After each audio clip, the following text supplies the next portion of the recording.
안녕하세요. 크립토 업계 인싸분들을 모셔 그분들의 인사이트를 들어보는 시간, 크립토 인싸입니다. 오늘은 개그맨이었지만 이제는 성공한 투자자로 더 유명해지신 황현희님 모셨습니다. 네. 안녕하세요, 아유, 황현희님. 반갑습니다. 만나서 아유, 반갑습니다. 예, 아유, 오. 반갑습니다. 제 개인적으로 저는 아싸라고 생각하는데 네. 인싸라고 표현해 주셔서 너무 감사합니다. 네. 예. 아싸 중에 인싸가 원래 진짜 인싸라고 하더라고요. 계속 아싸로 살았던 인생이고 음. 저도 개그맨 중에서도 아싸였고 그다음에 학교 다닐 때도 저는 좀 아웃사이더였거든요. 아, 그래요? 밖에서 좀 조용히 있는 그들이 하는 걸 보고 있는 약간 이런 성향이었는데 갑자기 인싸라고 표현해 주셔서 영광입니다. 예. 근데 요즘에 또 유튜브를 보면 황혜윤님에 대한 굉장히 반응이 뜨거워요. 너무 좋은 얘기를 많이 해주셔서. 아유, 아닙니다. 그래서 저희가 이번에 네. 크립토 인사이 1회 게스트로 저희 현희님을 모셨는데. 아, 1회예요? 네, 저희 1회입니다. 제가 알고 있는 선 안에서 네. 저희 머릿속에 있는 내용 안에서 제가 한번 다 펼쳐놓고 한번 오늘 가보도록 하겠습니다. 아, 네, 감사합니다. 예, 잘 이끌어 주시기 바랍니다. 네, 예. 제가 잘 부탁드립니다. 네네. 저희 크립토 인사의 공식 질문인데요. 네. 혹시 MBTI가 어떻게 되세요? MBTI 이런 질문은 처음 받는 것 같은데 MBTI는 INTJ라고. INTJ. 용의 주도형 전략가? 맞아요. 그게 네. 용이 주도한 전략가인데 네. 제가 좀 찾아봤는데 네네. 뭐 용기 있으면서도 굉장히 차분하면서도 활동력이 굉장히 강하고 네. 호기심도 굉장히 많고 맞아요. 좀 생각도 되게 많이 하고 이성적이고 네. 계획적이라고 하는데 실제로 좀 그러신가요? 약간 MBTI가 좀 맞는 부분도 있는 게 좀 혼자 조용히 있는 거 좋아하고 혼자 뭐랄까 좀 조용히 생각하고 이게 하루에 한 3시간 정도는 무조건 혼자 있어야 되는 시간이 있어야 되고 근데 생각해보면 그 시간이 투자로서 발전할 수 있는 가능성을 계속 저에 대한 질문을 했던 그런 시간이지 않았나? 그래서 MBTI, INTJ가 되게 좀 투자할 때는 좀 괜찮은 MBTI였던 것 같다. 저의 성향을 봤을 때 그렇게 좀 생각이 되네요. 혹시 빗썸 사용하나요? 그럼요. 예, 저는 뭐 빗썸도 사용하고 다른 쪽도 사용하고 저는 다 한 번씩 사용해 봐야지 어떤 게 나에 맞는지에 대해서 좀 알 수 있을 것 같아서 이것저것 다 좀 사용하는 편입니다. 지금도 이것저것 사용. 예, 지금도 이것저것. 오. 예. 그래프나 이런 거 봤을 때 나에 맞는 디자인이 있거든요. 아, 맞아요. 예, 약간 좀 내가 움직이는 거에 대해서 약간 좀 나한테 맞는 그 그래픽 디자인이 있는데 빗썸이 저랑 그건 좀 잘 맞는 잘 것 맞아요. 같아요. 예. 오늘 이 자리는 그 개그맨이 아닌 투자자로 방송에 출연하신 건데요. 그렇죠. 그 현희님에게 투자와 노동의 개념이 좀 어떻게 될까요? 좀 생각을 한번 해보면은 노동이라는 게 어떻게 보면 제 시간과 이 노동력을 팔아서 수입을 창출시키는 그런 일인 거잖아요. 그러니까 제가 제 시간과 노동을 어떤 회사에다 주고 그거의 대가로 이제 일정한 돈이 흐르는 이 캐시플로우가 흐르는 그런 건데 사실 이 노동이라는 게 되게 슬픈 게 그러니까 뭐 취미를 일로 해라 뭐 이런 말도 옛날에 있었고 뭐 일을 즐겨라 뭐 이런 얘기도 많이 있었잖아요. 근데 저는 사실 예전에는 이제 방송 활동할 때 그러니까 저를 거의 아시는 분들은 이제 개그 콘서트로 많이 아셨을 것 같은데 저는 그 무대에 서는 게 너무 행복하고 좋았어요. 근데 이게 어느 순간부터 다음 주에 웃기지 못하면 코너가 없어지고 돈이 흘러 들어오지 않는 그 상황, 내가 어쩔 수 없는 그 상황들이 계속 벌어지다 보니까 이게 일이 되는 거죠. 결국에는 아무리 내가 즐기고 뭐 취미로서 무대에 서는 걸 너무 행복해하고 좋아도 결국 돈을 받고 내 시간과 노동력을 파는 곳은 이건 노동은 어쩔 수 없이 변할 수밖에 없고 내가 이걸 하지 않으면 당장 수입이 없다 보니까 좀 힘들어지는 상황들, 네, 사회 밖으로 이제 내몰리는 상황들이 계속 발생하다가 보니까 제 스스로가 너무 힘들었어요. 그리고 투자도 뭐 아시겠지만 제가 투자를 시작한 계기는 그 제 시간과 노동력을 더 이상 줄 수 없지 이제 개그 콘서트에서 퇴출이 됐을 때 그러니까 나가라. 황현희식 개그가 사실 굉장히 예전에는 칭찬이었거든요. 자, 시청자 여러분 안녕하십니까. 항상 소비자를 위해 최선을 다하는 황현희 PD 소비자고래 황현희다. 뭐 이런 거 있잖아요. 우리는 살면서 많은 진실과 마주하게 됩니다. 하지만 여러분들이 알고 있었던 그 진실이 모두 진실이 아닌 거짓으로 밝혀진다면 여러분은 어떠시겠습니까? 뭐 이런 톤들 조사하면 다 나와. 왜 이러는 걸까요? 누가 그랬을까? 왜 이래 아마추어같이. 사실 지금 생각해보면 다 똑같거든요. 그러니까 이게 계속 반복되다 보니까 이제 저에게 웃음을 많이 주셨던 그 시청자 여러분들 이제 질린 거잖아요. 제가 제 살을 깎아먹고 있었던 저의 무형자산이 점점 소모가 되어 가고 있었던 게 바로 저의 현실이었던 거죠. 이건 저만의 얘기는 아닐 것 같아요. 이 회사에 다니고 있을 우리, 이 노동이라는 거에 대해서 생각하고 있을 우리 한번 생각해 보십시오. 지금 뭐 단적인 예로 뭐 임원들, 뭐 예를 들어 현대자동차 임원이 지금 기계공학과에서 전자공학과 출신으로 대체가 되고 있는 이 상황, 이 세상이 변해가는데 내가 세상 밖으로 쫓겨날 수도 있는. 그러니까 저는 제 직업이 그래서 저는 개그 콘서트하고 이제 개그맨으로 방송 활동을 했을 때는 저는 일용직이라고 표현을 했거든요. 하루 벌어서 하루 먹고 사는. 저는 일용직이었다라고 생각하는데 투자는 약간 달라요. 그러니까 제가 이 밖으로 쫓겨나고 난 이후에 그 다음에 어떤 시련을 겪었을까요? 저는 이제 집 밖에 나가지도 않는 은둔형 외톨이가 됐죠. 왜냐면 나가는 순간 요즘 왜 방송 안 해요부터 시작해서 아, 왜 요즘 안 나와? 아, 요즘 뭐 쉬나 봐? 뭐 이런 소리가 이게 어떤 느낌이냐면 매일 추석 설날을 경험하는 느낌. 아, 너무 스트레스. 어르신들이 막 그쵸. 뭐 물어보잖아. 시집 안 가냐고. 시집 안 가? 애 안 나?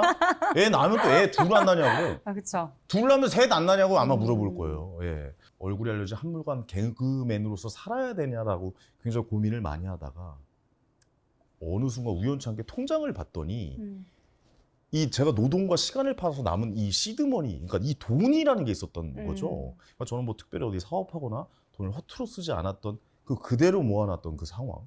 근데 얘는 그대로인 거예요. 투자란 그런 거죠. 아, 얘는 이 돈이라는 것은 내가 소유할 수 있겠구나. 그러니까 내가 이 돈이라는 걸 소유할 수 있어서 어떻게 보면 내 시간과 노동력을 누구한테 주지 않고 이 상황을 나에게 시간을 선물하는 상황으로 바꿀 수 있겠구나라고 생각을 한 거죠. 그쵸. 그러니까 현실을 직시한 거예요. 그러니까 그때부터 돈에 대해서 굉장히 솔직해지기 시작했어요. 돈은 그냥 뭐 제가 후배들한테 그랬거든요. 돈이라는 거는 야, 행사를 왜 가? 그 돈 벌려고 쓸데없는 짓 하지 말고 일을 열심히 해. 일을 열심히 하면 돈은 알아서 따라와. 아니더라고요. 일을 열심히 하면 딱 그 정도밖에 안 되더라고요. 돈은 돈을 공부하거나 돈을 따라갔을 때 거기까지만 허락해요. 그러니까 내가 얼마나 돈에 대해서 시간을 썼느냐 안 썼느냐에 따라서 이 투자는 달라진다라고 생각해서 결국 이 노동과 투자의 차이점은 결국 시간이라고 보거든요. 노동은 내 시간을 써야 되지만 투자는 내 시간을 벌 수 있다. 내가 뭘 해도 좋은 시간. 내가 이 상황에 어디 갑자기 여행을 가고 싶다거나 어디 영화를 보고 싶다거나 그냥 집에서 누워 있다거나 그런 시간을 벌 수 있는 행동. 이게 바로 투자가 줄 수 있는 가치다. 노동이 줄 수 있는 가치는 노동의 가치도 저는 물론 굉장히 중요시 여깁니다. 이 노동을 해야 이 돈이 굴러 들어와서 시드머니를 확보할 수 있으니까요. 하지만 노동은 반드시 내 시간을 회사에다 써야 된다. 이 차이점이 저는 가장 큰 차이점이라고 생각해요. 이 정의를 확실하게 두셔야 돼요. 그동안 사실 사람들이 돈에 대해서 굉장히 좀 뭐랄까요, 좀 돈이 최고야, 돈이 전부냐, 돈이 인생의 전부야, 돈이 행복의 전부야, 뭐 이런 식으로 얘기하는 분들 많잖아요. 하지만 돈이 많으면 행복할 수 있는 가능성이 압도적으로 높다는 거는 사람들도 분명히 안다라고 생각해요. 그렇기 때문에 돈이 돈을 위해서, 나를 위해서 일할 수 있는 그런 시간을 벌 수 있는 행동들이 모두 다 큰 틀로 투자다라고 좀 말씀드릴 수 있을 것 같아요. 코인은 어떻게 좀 관심을 갖게 되셨어요? 아, 이거 되게 유명한 일화인데 네. 제가 예전에 디지털 화폐 막 이런 게 굉장히 막 이슈가 되면서 디지털 화폐가 이제 세상 사람한테 알려지기도 전이에요. 이게 뭐야? 막 이러고 있을 때 그런 프로그램이 있었어요. 저한테 출연료로 2비트코인을 준 거예요. 출연료로. 파셨어요? 아, 이거 들어보세요 한번. 이 비트코인을 저한테 주셨는데 이 비트코인을 받고 이게 실생활에서 어떻게 사용이 가능한지에 대한 영상을 찍는 이제 프로그램에서 되게 좋았던 신박하다. 네, 되게 좋은 다큐멘터리였어요. 비트코인을 실생활에서 어떻게 쓰이고 이런 거 하는데 비트코인을 받았는데 2비트코인 받았어요. 2비트코인. 고점이에요. 그거 1억 6천이거든요, 사실.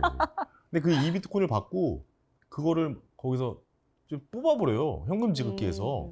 현금 지급기에서 뽑았는데 돈이 뽑히더라고요. 그래서 이게 뭐지? 이거 되게 저도 신기하다. 속으로 생각해서 이거 되게 웃긴다라고 해가지고 뭐 이러고 있다가 뭐 회식을 한번 해보는 게 어때요? 비트코인으로 회식이 돼요. 된대요. 그래서 저도 신기해가지고 가자 해가지고 또 중국집인데 비트코인을 받더라고요. 난 그 중국집이 아직도 신기해. 후배들 불러서 같이 회식을 한 거죠. 무슨 맛있는 거 뭐 짜장면 먹고 막 탕수육 먹고 막 소맥 말아서 먹고 즐겁게 하고 끝냈죠. 끝냈더니 어느 순간 기사를 보니까 비트코인 뭐 500만 원 돌파 뭐 이렇게 나와버린 거죠. 아이고 너무 아까워라. 뭐 몇백만 원, 200만 원 막 갑자기 넘어간다. 1비트코인에. 그럼 300만 원, 400만 원, 500만 원 뭐 이렇게 쫙쫙쫙 가는 거예요. 그래서 그러더니 막 TV에서 갑자기 유력 정치인들, 우리나라에서 정말 유명한 분들, 그다음에 뭐 학자분, 뭐 교수님이랑 토론을 하는 거예요. 비트코인에 대해서. 그래서 이게 지금 무슨 상황이야? 난 저걸 썼는데. 저는 제가 했던 투자 중에 가장 실패한 투자가 그때였어요. 한 3천만 원짜리 짜장면 드시는 예. 아니, 지금 이제 정부점으로 따지자면 한 1억 5천짜리 먹은 거예요. 1억 5천짜리 먹은 거예요, 그냥. 애들끼리 웃으면서. 근데 이거 보세요. 이 투자라는 게 이렇다라니까요. 그러니까 그 가치를 알아볼 수 없다면 그런 상황도 맞이할 수 있다. 그래서 저는 그때 이제 주식 공부를 한창 하고 있을 텐데 여기에도 좀 관심을 가져보자. 이게 뭔지는 알아야, 이게 비트코인이 뭐야? 아예 안 해. 아예 그 이더리움이 뭐야? 안 해. 그럼 왜 그, 안 돼, 안 돼. 그 화폐가 말이 돼? 말도 안 되는 상황이야. 그 쓸데없는 소리 하지 마. 라고 한 그 상황. 그러니까 만약 그렇게 했다면 지금도 역시 좀 후회하고 있지 않을까라는. 저는 이게 뇌를 열어야 된다고 봐요. 그러니까 투자물에 대한 기준을 이렇게 세우되 좀 다 받아들일 수 있는 자세로 좀 바뀌어야 된다고 생각하거든요. 주식할 때도 마찬가지라고 봐요. 뭐 나는 이 주식만 투자할 거야, 뭐 난 시가총액 1위만 할 거야, 나는 위험한 투자만 할 거야, 이게 아니라 다 받아들이는 자세. 그러니까 비트코인 같은 경우에도 사실 처음에 그렇게 했어도 이거는 뭘까 한번 알아보자. 알아보는 게 내 인생에서 도움이 되지 않을까라고 해서 이 받아들이는 자세가 저는 좀 중요하다고 생각해요. 그리고 나서 제가 좀 매달 저의 일정한 저의 수입의 일정한 부분을 아예 조금씩, 그러니까 없어도 되는 돈을 이제 코인 쪽에 투자를 하고 있거든요. 왜냐면 또 어느 순간 어떻게 될지 맞아. 변할지 지금은 약간 좀 힘든 상태니까. 왜냐면 워낙 유동성이 많다 보니까 지금 돈을 빼야 되는 상황들이잖아요. 금리가 맞아요. 높아서 빼야 되는 상황이니까 좀 가격이 워낙 안 좋지만, 근데 그 시기가 올 거란 말이죠. 분명히 양적 완화하겠다라고 하면 또 다시 부동산에 투자할 것이고 주식에 투자할 것이고 마지막에 돈이 넘쳐나다 보면 이쪽 시장 가상화폐에도 분명히 달아올 거라는 그 시점이 그냥 있다라는 말이죠. 이 흐름을 알아야 된다라고 저는 생각을 해요. 이게 지금 화폐래요. 발표가 났어요. 근데 누군가는 이게 미친놈 아니야? 이게 무슨 화폐라고 하는데 그건 우리의 생각이에요. 저 절대 화폐 안 돼. 절대 안 될 거야. 근데 갑자기 어느 순간 사람들이 이걸 많이 들고 다녀요. 이거로 막 커피랑 물물 교환을 한다거나 막 이런 상황들이 계속 발생해요. 그래서 어느 순간 사회가 화폐로 인정을 하는, 그러니까 사람들이 이것을 화폐로 인정하는 시간이 온단 말이죠. 그쵸. 우리가 지금 어떻게 보면 지금 쓰는 지폐, 그거 그냥 종입니다. 그쵸. 네, 신용도가 굉장히 높은 복제가 불가능한 종이에요. 금도 한번 생각해 보죠. 그게 언제 반짝반짝거리는 돌이 갑자기, 이게 우리 전 세계의 대표적인 화폐가 된 거잖아요. 금 가격, 달러 가격이 되어버렸잖아요. 대표적인. 그러니까 이 디지털 세상이 열리고 뭐 AR, VR부터 시작해서 그쪽에서도 뭔가의 거래가 있어야 되고 뭔가 화폐가 있어야 되는 거잖아요. 그러면 화폐가 될 수도 있는 가능성이 있겠다라는 생각 하에 투자를 하는 것이거든요. 완벽하게 안 될 거야. 니까짓 게 뭔데? 라고 생각하셨다가 테슬라처럼 갈 수도 있거든요. 테슬라 그 미쳐서 전기차를 누가 타? 라고 했다가 이제 곧 자율주행 시대가 오는 사회. 그런 세상과 마주할 수 있으면 그 상대적 박탈감 어마어마하거든요. 그래서 저는 일정 금액은 일단 안 써도 되는, 그러니까 없어도 되는 돈을 일정 금액을 가상화폐를 위해서 투자를 한다. 빗썸을 통해서. 이 말을 꼭 전해드리고 네. 싶네요. 예, 감사합니다. 예. 그러면은 그 투자 자산의 포트폴리오 중에서 한 1% 정도는 투자하고 계신가요? 원래 한 10% 정도 된 거 오. 같았는데 지금은 많이 떨어져가지고 네. 지금 한 3%에서 5% 정도 된 것 같아요. 네. 100억 자산가로 알려졌으니까. 아유, 아니야. 그러면 언론이 3억에서 5억을. 네. 아닙니다. 언론이 그 100이라는 숫자를 되게 좋아하는 것 같아요. 그러니까 왜냐면 뭐 97억보다는 100억 하면 약간 좀 다른 의미라 약간 그쪽으로 몰아가는데 이 자산이라는 거는 가격 변동이 있기 때문에 뭔가 이렇게 가격이 이만큼의 전 자산이 있어요라고 말씀드리기는 좀 뭐할 것 같아요. 어쨌든 그 중에 일정한 부분을 하고 저는 있으시다. 코인 쪽에 이 가상화폐에 투자를 하고 있다. 저는 무조건 해야 된다고 봐요. 다 공부하고 있어요. 뭐 돈을 그대로 직접 넣지는 않지만 이렇게 돌아갈 것이다. 블록체인 기술들이 더 발달하면은 이렇게 돌아갈 것이다. 그럼 나중에 애플에서 코인을 만들지 않을까? 아마존에서도 코인을 만들지 않을까? 뭐 CBDC 나라마다 이제 국제 디지털 코인을 발행하지 않을까? 뭐 그런 이 머릿속 상상력을 한번 발휘를 해보는 거죠. 네. 그 어떤 게 현실이 될지 모르지만 이게 어떤 개념이고 어떤 흐름으로 흘러가는지는 인지하고 있어야 한다. 거시적인 관점에서 바라봤을 때 이렇게 가겠구나라고 한 번씩은 생각해 보셔도 충분한 가치가 있다. 저는 그렇게 좀 말씀드리고, 그렇다고 해서 뭐 알트코인은 막 전 재산 막 올인하고 저는 그렇게는 안 합니다. 그쵸. 저는 그렇게는 절대 못하고, 저는 그 어떤 주식에다가도 이렇게 막 다 물론 부동산 할 때는 약간 다르지만 이렇게 약간 변동성이 심한 고위험군의 투자에 그렇게 좀 모든 자산을 다 넣지는 않습니다. 여러분들도 그걸 한번 좀 생각해 보셔서 공부를 한번 해보시는 거, 알아두시는 게 좀 좋지 않을까? 뭐 그런 생각이 좀 들어요. 예. 그럼 비트코인 말고 알트코인도 혹시 투자하시나요? 알트코인 온리 비트코인만? 비트코인, 이더리움만. 네. 이더만. 시가총액 1, 2위만 합니다. 조정 구간이 굉장히 큰 국면인데 당분간도 어쨌든 파실 생각은 없고 계속 적립식으로 보유해 가실 생각이신가요? 그렇죠. 저는 이제 주식, 그냥 미국 주식, 뭐 한국 주식이든 뭐 이 주식에 관해서 그 비겁한 지점을 보고 있지만 지금 이 코인 관련해서는 저는 계속 매달 30일 날 황현희의 날이라고 해서 황현희 금융의 날이라고 해서 황현희 펀드를 혼자 굴리고 있어요. 저만의 이 비트코인, 이더리움 관련 펀드를 매달 똑같은 금액을 매달 조금씩 사고 있어요. 예, 이걸 계속해서 좀 보유를 좀 늘려가고 있는. 지금 뭐 가격이 지금도 비트코인 가격 사실 상당히 좀 매력적인데, 맞아요. 근데 막 그런 말씀을 하시는 분이 있어서 없어지는 거 아니야 이 시장 자체가. 근데 제가 봤을 때는 완전히 없어지는 시장은 아니라고 보인다. 지금 만약 솔직히 비트코인 관련해서 지금 없어지잖아요. 그럼 파생 상품 관련해서 기관에서 투자하고 막 이런 전 세계 부도납니다. 전 세계 다 나가 떨어져. 전 세계 경제가 파탄이 나는 거예요. 그거는. 그런 일은 쉽게 벌어지지 않는다. 기관을 너무 우습게 보시는 거예요. 기관은 바보가 아니에요. 그것만 연구하는 사람들인데 그 사람들이 거기다 투자를 하고 ETF에 지금 상장시키기 맞아요. 이제 전이잖아요. 그런 상황에서 여기가 박살나고 이건 없어질 것이다고 끝날 것이다라고 한다? 그런 일은 절대 저는 없다라고 좀 말씀을 드리고 싶어요. 그런 일이 나면은 다 죽자라는 거랑 다를 얘기가 아닌 것 같아요. 그거는. 그 현희님께서 되게 다양한 자산군에 투자를 하셨는데 네. 그 제가 보면은 그 투자 시기를 되게 잘 봐서 수익률을 되게 극대화하신 것 같고 네네. 비트코인은 어쨌든 이더와 함께 적립식으로 매수를 하고 계신 것 같은데 제가 그 현희님 책을 되게 열심히 읽었는데 네. 그 책에서 나온 것처럼 보면은 용기 있는 기회주의자가 돈을 얻는다. 그렇죠. 예. 그 말씀을 하시는데 결국에는 그 다양한 자산군에 대해서 그 시기를 되게 잘 활용을 하시는 게 투자 비법이신 거죠? 네네. 그렇죠. 저는 사실 좀 게을러요. 사실 오늘도 여기 오면서 그 생각을 했어요. 가기 싫다. 또 가서 그럴 수 엄청 있죠. 털어야 되고 내 생각을 얘기해야 되고 내 생각을 정리해서 또 말해야 되고 이 생각을 사람들을 설득을 시켜야 하고 사람들의 마음을 움직여야 되고 내가 가지고 있는 것을 다 이렇게 알려드려야 되는 이 상황들이 사실 저는 방송 끝나고 되게 힘들고 기빠지고 힘들죠. 예, 하는 게 되게 힘들었어요. 그러니까 어떤 느낌이냐면 예전에 저는 막 한 두세 명끼리 이렇게 이야기하는 것도 좋고 저는 술자리에 3명 이상 절대 술자리를 안 해요. 너무 사람이 많으면 막 정신없고 막 그래가지고 그래서 막 단순히 이렇게 좀 앉아서 조용히 있고 아니면 그냥 집에서 그냥 누워 있는 거 좋아하고 전 너무 게으르거든요. 제 꿈은 침대다라고 얘기를 해요. 근데 그 말은 바꿔서 얘기하면 뭔가 폭발력을 낼 때는 온 힘을 비축해 놓거든요. 왔다 싶으면 그냥 바로 이거 왔어. 기회야. 내가 운인 걸 알아봤어. 용기를 내자라고 바뀌어버리거든요. 왔다 싶으면 잡는 거거든요. 왔다 싶으면은 그때부터는 이 비축해놓은 에너지를 쏟아내셔야 된다. 그래서 제가 용기 있는 기회주의자라고 말씀드린 게 그 시기, 이 흐름을, 이 사이클을 이해를 하셔야 된다. 그러니까 지금의 이 사이클은 영원한 상승장도 없고 영원한 하락장도 없다라는 건 우리가 지난 몇백 년간 느껴왔던 그런 상황이잖아요. 2차 세계대전이 나도 그 이후의 상승기였어요.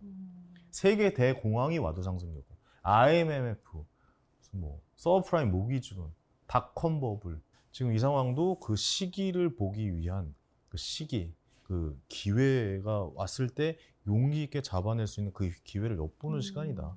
그래서 그 기회를 한번 잘 찾아보는 시간을 가져보셨으면 좋겠다라고 좀 말씀드리고 싶네요. 네. 요즘에는 그러면 좀 그냥 쉬시는 시간이 요즘 아니고 그냥 투자를 네. 다른 것도 준비하고 계신가요?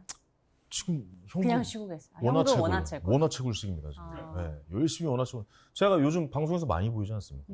저 요즘 강의도 많이 하고 방송도 많이 나고 심지어 제 유튜브도 열심히 합니다. 그거 왜 그런지 아시죠? 네. 원화채굴이에요. 네. 뭐 가끔 댓글에 달리더라고요. 너 돈 벌려고 나온 거 아니야? 맞습니다. 정답입니다. 돈을 벌어야죠. 당연히 노동을 해야죠. 왜냐면 원화가 필요한 시기에는 원화를 버는 게 맞습니다. 지금은 원화가 필요합니다. 예. 근데 원화가 어디에서 뭐 무한대로 나옵니까? 무슨 요술램프도 아니고. 저는 원화가 필요해서 원화채굴의 시기로 지금 노동을 열심히 하고 있다라고까지 말씀드릴 수 있을 것 같아요. 야, 이렇게 솔직하게 얘기하는 사람이 없지 않습니까? 좀 궁금한 게 있었는데 성공한 분들 되게 많이 만나시잖아요. 네네네. 그래서 그 성공한 투자자들은 좀 어떤가요? 약간 그들의 행동 습관이라든지 소비 습관이라든지 좀 이렇게 딱 이렇다 할 것들이 좀 있나요? 그러니까